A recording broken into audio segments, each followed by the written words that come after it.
I'll be honest, I'm not, right? I'm not focused on trends. Trends come and go. I'm about making sustainable strategies and businesses that you can scale. The only trend we follow is Christopher Roberts, founder of CSR Solutions, has scaled his company across 27 states, helping businesses streamline operations, train teams faster, and boost client engagement through innovative headshots and video strategies.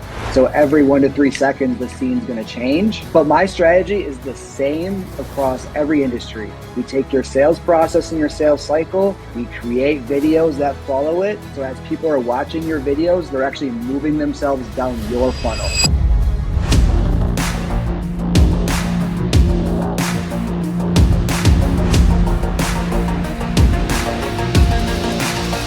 What's up, everybody? This is Ryan Van Ornum back with another edition of Scaling Up Success podcast brought to you by Cynergists. Cynergists is your scalable operations company that helps you grow exponentially faster at a fraction of the cost. Today, I have on Christopher Roberts. Chris, how you doing, my friend? Good, man. Good. How about you? Man, if I was any better, I'd be you, bro. You are just killing it lately, man. I love what you got going on. So, in case the audience doesn't know, tell us a little bit about what you got going on, your business, everything like that, man. Yeah, so we're a video production company. So we specialize in creating content specifically for business owners that help you get more clients, that take stuff off your plate, and that really take a different look at video content from what we find most people want. Air quotes. I love it, man. I love it. And, in the way that businesses are going now, man, it feels like that, the video, it used to be like what, like almost had to like set you apart. And now it's like a prerequisite. Would you agree? Totally agree. And then not just externally, but what I hope we talk about a little bit on this show is the power of the internal video, right? It just takes so much off your plate and can really, really change your workflow and give you more time back in your day as a busy business owner. So go into a little bit more. Is it like where you're seeing it with like the growth of like training videos for company owners and how they can expand into different areas to make sure that like that they don't have to continue to put back out the same training stuff, or like that they don't have to retrain themselves, that they're just videos that they can watch? Yeah, and it goes deeper than that, right? I segment video content into internal versus external videos. External really is just what you're going to post on Instagram, Facebook, LinkedIn. Internal is your staff, your current clients, your current vendors, and it's about leveraging the stuff that's repeatable, right? What's your sales process like? Can you send that to your clients so they have less questions through the buying cycle?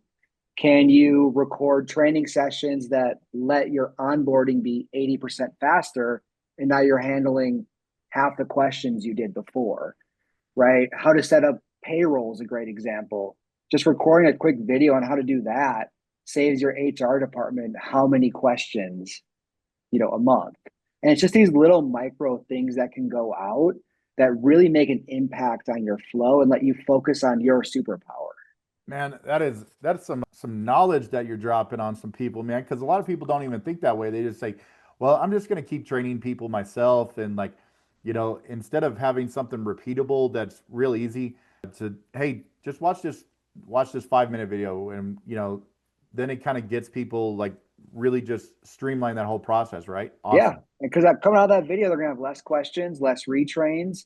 And you're not going to teach everybody how to sell or how your business operates or works on these videos.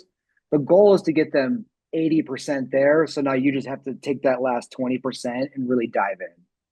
That's a really poignant type of piece on that. So like as people are building out their businesses, like it really how important is it for people to get over that fear of being on camera? It's not really important, honestly, Really? because what we look at with the internal videos, it's pretty easy because it's just going to your staff and people. When we start talking about external videos, the strategy isn't making you look like a rock star on camera. It's getting you in front of the target audience that aligns with you, and your personality is going to shine through eventually. So you're going to be uncomfortable. right? I don't want to say you have to get comfortable on camera to film.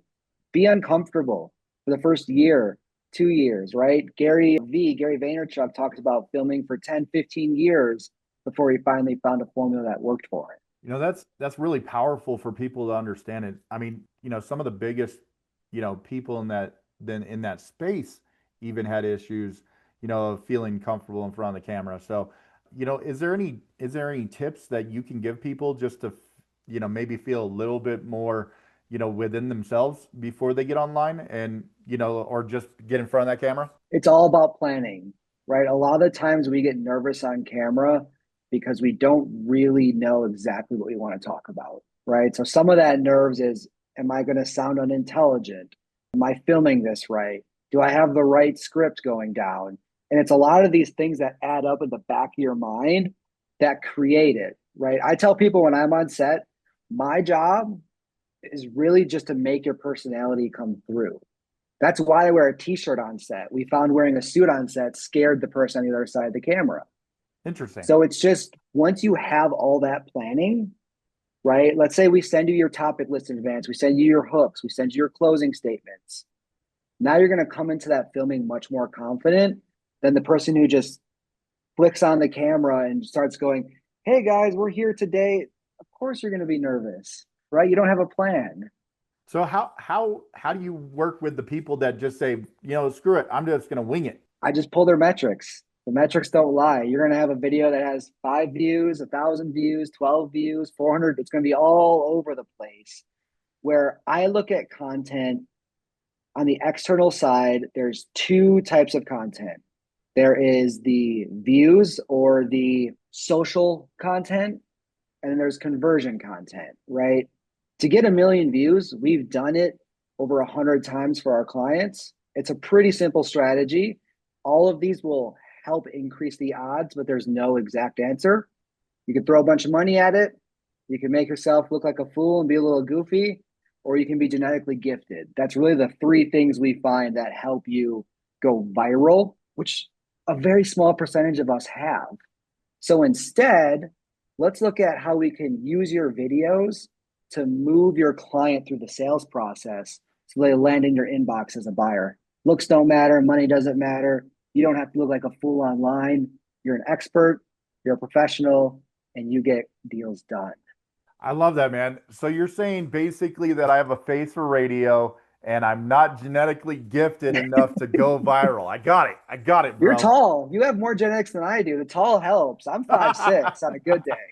Well, I'm 6'5", but behind the camera, no one can tell. So, man, Yeah. I love that though, man. I love that you have that strategy behind it. So, like, as you're building out your business, is there certain habits or strategies that you had to say, you know what, like every single day we're going to do these pieces to be able to grow out our video production company? Yeah, it was a lot of years in sales and management and training. So my journey in video production starts 10 years ago in the car industry. That industry is all about who's in front of me now that I can sell, and they're notoriously terrible at the follow-up after you drive off the lot. So I just started recording some videos for my clients that I could drop in a drip campaign after they left. There's a thank you video, how to connect their phone to their car, and a referral request. That was it. Anybody that's listening to this can grab their cell phone and do that right now, and you're going to get conversion. And that is quality stuff right there, man. Dropping knowledge bombs all the way through this thing today, my friend. Nice work. So, Value, nonstop value, man. I love it. So one of the things that gosh, it feels like the video and social media side of stuff, like the trends move so quickly now. How are you staying in front of this, like to keep your clients like, in the know? I'll be honest, I'm not, right? I'm not focused on trends. Trends come and go. Okay. I'm about making sustainable strategies and businesses that you can scale. So what we do is the only trend, I guess the only trend we follow is the human attention span, which is 1 to 3 seconds. So every 1 to 3 seconds, the scene's going to change. But my strategy is the same across every industry. We take your sales process and your sales cycle, we create videos that follow it, So as people are watching your videos, they're actually moving themselves down your funnel and coming out as customers. That's some quality stuff right there. So like how, as you're building out your company, man, like, are you building on referral basis? Are you building on, like you said, you're a sales guy that works in video, like Yep. are you just continually hustling on the sales side, or are you trying to get the referrals? Are you trying to get repeat clients? What's your strategy? So for me, I'm an in-person guy. I always have been. I grew up in a small town in the Midwest. So it's always been finding clients in person, getting the deal closed, and then it's all referral business. I have spent $0 in ad spend over the last 3 years of building this current company. And we're at the point now where I have employees, we have systems, we have scale, and that's the slower way to build, admittedly. But I tell my clients all the time, there's a million ways to build a company. It's just finding out what you're best at. If you're a cold call person, hit the phones. I'm Right. not. I want to meet people. I want to shake your hand and I want to bring value to you. So then you hire me on the back end. That's phenomenal, man. I love what you got going on there, man. Absolutely great stuff, man. So, as you look back at what you've grown, and maybe you look back even further, maybe it was when you're, like in your early 20s, maybe coming out of college, something like that. What experiences now that you've learned along the way would you give to your younger self? Get out of the small town faster, right? I've been taking photos for over 20 years, but where I grew up, it's not really a business model that's scalable, right? Right. A super small town, they don't need video, they only need photo, right? There's people in my town where their last family photo was 20 years ago. So for me, it was just changing my market to something that was what I wanted to do. Now, I would say the biggest skill I learned was sales and having a process. And I think that transitions to every business. I would agree with that. Having some sort of understanding of business knowledge, having some sort of sales knowledge behind it. People say, I don't want to be salesy. Well, sales is not about being salesy. Sales is about the relationships you build. And that's the advice I would have given to myself 20 years ago, right? I grew up a rebel, punk rock, skateboarding, screw the establishment. And then I realized sales is about helping people decide what they need based on the conversation and the relationship. Hey, there's enough people that still love Rage Against the Machine to still have some business coming out of there, bro. Totally, totally. So let's flip it up a little bit, man. You want to do a little rapid fire here? You ready? We're ready. Let's get All it. right, let's do it. All right. What book are you reading right now? My go-to book is The Way of the Wolf by Jordan Belfort because that's how I built my sales system, and I love to read it every year. I love that, man. What's on your workout playlist? Oh, now you're asking the hard questions. Okay. So I'm going to share one with you. I love to torture myself. It's kind of like a psychological game I play. So on leg day, you listen to old cowboy country and make it as painful as possible. Some old Merle Haggard. Yep. Yep. Embrace the suck. That's what I like to do. Oh my gosh, that's awesome. Who's your favorite podcaster or something right now? Like what are you listening to? Like everybody in the world, I listen to Rogan a lot, right? It's just the variety of guests. I listen to your podcast. I listen to the SAB podcast and the Gary Vaynerchuk podcast. His little short 2-minute segments. I love them.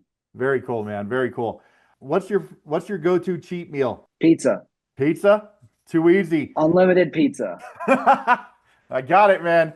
All right. So, what about a bucket list place to travel? I have to get over the fear of flying to get there. You ever have those things that just pop in your head and you don't know why? Yeah. Croatia just has been in my head for 6 years. Never been there. Don't really know anything about it. Looks beautiful.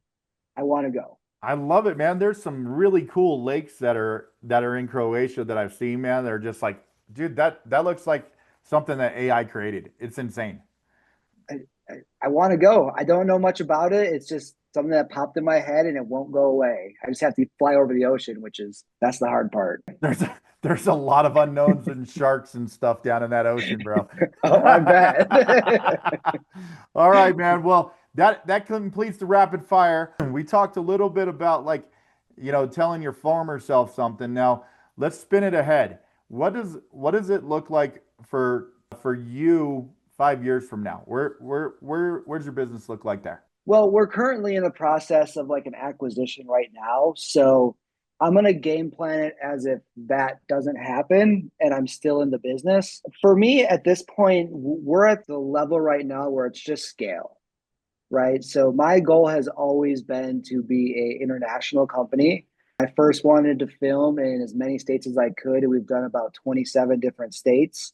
So it's getting to that international scale and then building this out. So ideally, I have video and photo people in every major market in the country. And I want to build an empire. That is phenomenal, man. And best of luck on all your future endeavors, dude. You're a quality person. You're killing the game, and I love seeing your growth, bro. So, Chris, man, thank you for coming on the Scaling Up Success podcast. If people are interested in your services, how can they get a hold of you? Find me on Facebook or LinkedIn, Christopher Roberts. We probably have a mutual friend on there. Otherwise, Chris at CSRSolutions.us. Awesome, man. Well, thank you once again for being a guest on the Scaling Up Success podcast. It's been an absolute pleasure. Thank you, and best of luck on everything that you got going on in the future, my friend. Hey, you too. You guys are doing big things. I love seeing it. So keep it up, and I look forward to working together here soon. Absolutely, my friend. Once again, thank you again. Once again, Ryan Van Ornum with the Scaling Up Success podcast, powered by Cynergists. Thank you so much. Until next time, have a great day.